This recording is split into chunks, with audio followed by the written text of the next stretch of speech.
Sa naging guesting ng PBB Celebrity Club Boys na sina Josh Ford, Vince Maristella, Emilio Daez, at Michael Sager sa It's Showtime, ay inamin nga ni Emilio na naging crush niya ang Chinite Princess na si Kim Chu.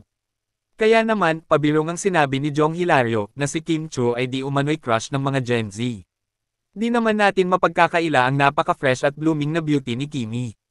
Kaya nga hindi rin nakakapagtaka kung bakit maraming celebrities ang nagkaka-crush kay Kim.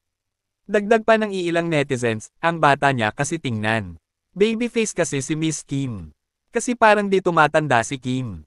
Kaya dami nagkaka-crush sa kanya. Maganda naman talaga si Kimi. Kaya kahit Gen Z, nagka-crush kay Kim dahil sa aura at charm ni Kimi. Si Paolo nga, biro, 15 years nag-manifest kay Kim.